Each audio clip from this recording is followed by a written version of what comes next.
Layla, a gifted healer, pours all her energy into helping others.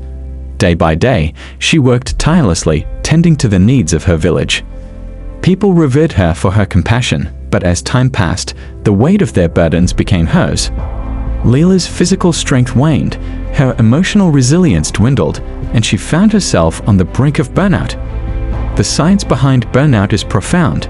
When someone like Layla gives too much of themselves without replenishing their energy, their body can enter a state of chronic stress.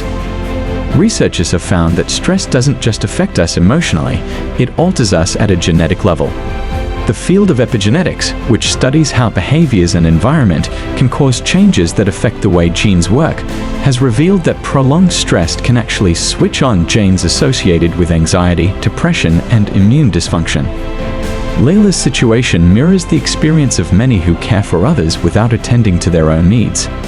Imagine the body as a garden. If we give all the water to the plants around us but forget to water our own roots, our soil becomes dry and barren. And if we neglect our garden long enough, it becomes impossible to give to others. Layla's burnout was a result of depleting her internal reserves, a danger that lurks for anyone who constantly gives without taking time to nourish themselves. In this video, we look at how to balance serving others and caring for ourselves to prevent burning out. Layla can't help herself. She would give herself to the last drop of blood to help others, and each time she breaks down, she promises herself to care for herself. Unfortunately, she is lost in this cycle. So, why exactly is she unable to put herself first? Well, first, she struggles with the guilt of putting herself first. How to conquer guilt of putting oneself first? When Layla takes the advice to focus on self-care, she feels something unexpected: guilt. How could she, someone who has dedicated her life to healing others, take time for herself? This internal battle is familiar to many. The guilt of prioritizing oneself can feel overwhelming, almost as though taking care of ourselves is a selfish act. But here's the truth: taking care of oneself is not selfish, it's essential. Science supports this idea. Studies on the nature versus nurture debate reveal that both our genetic makeup and our environment shape who we are. If we continually expose ourselves to stress without periods of rest, our environment becomes toxic, impacting not only our well-being but potentially altering our genes in ways that can affect future generations. This is where the 100-year effect comes into play. The 100-year effect refers to how the actions of one generation can affect their descendants. Imagine Layla passing down not just her healing gifts, but also the chronic stress embedded in her genes. Over time, her descendants might inherit a predisposition to anxiety or burnout. So in fact, Layla making the conscious choice to care for herself is in fact taking care of her children and children's children. Epigenetics shows that by creating healthy habits through rest, mindfulness, and proper self-care, Layla can positively influence her genes and, in turn, pass on resilience to future generations.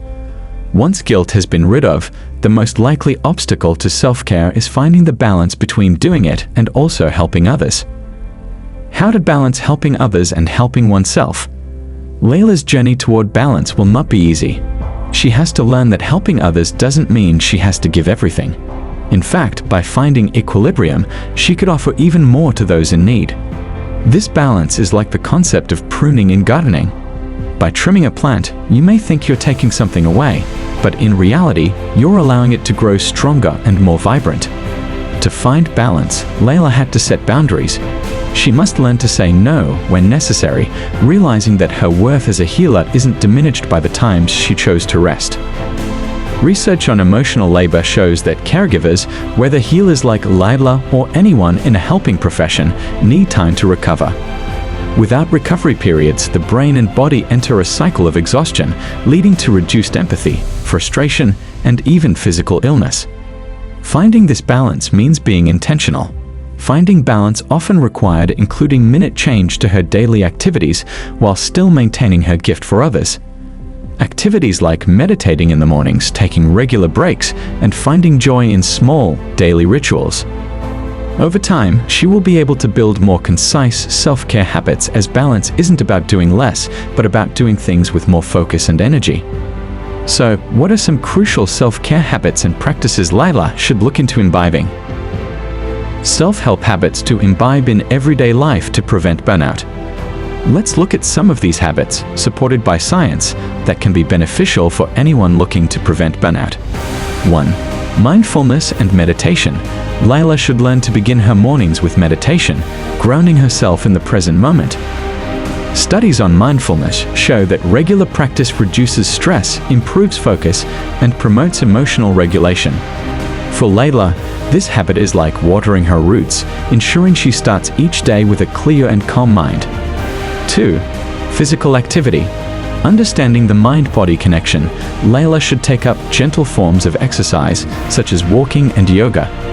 Exercise doesn't just strengthen muscles, it triggers the release of endorphins, the brain's natural mood boosters. Research also shows that regular physical activity can mitigate the effects of stress at a genetic level, helping to prevent the activation of stress-related genes. 3. Rest and sleep.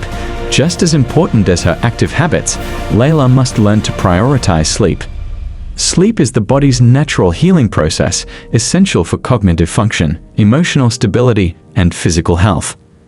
Scientists have found that sleep plays a key role in resetting the brain, allowing it to process stress and emotions. Sleep is like the night rain that nourishes the garden, ensuring that we woke up refreshed and ready to serve. 4. Setting boundaries. Perhaps the most transformative habit Layla should adopt is learning to set boundaries. This will not be easy. However, if she does, she will come to find out that saying no to some requests was saying yes to herself.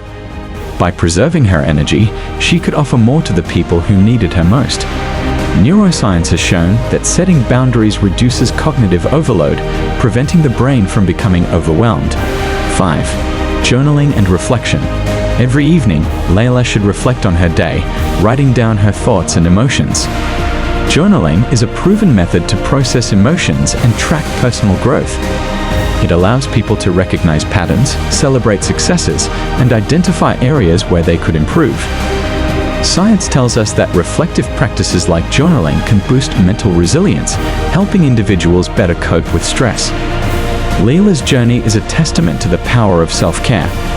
By caring for herself, she not only became a better healer, but also ensured that her gifts would continue for generations to come. The lessons from genetics, epigenetics, and the 100-year effect show us that self-care isn't just about today. It's an investment in the future, shaping the lives of those who come after us. Layla's story teaches us that self-care and self-understanding are essential for those who wish to help others. You cannot pour from an empty cup. By knowing and caring for yourself, you become better equipped to support those around you.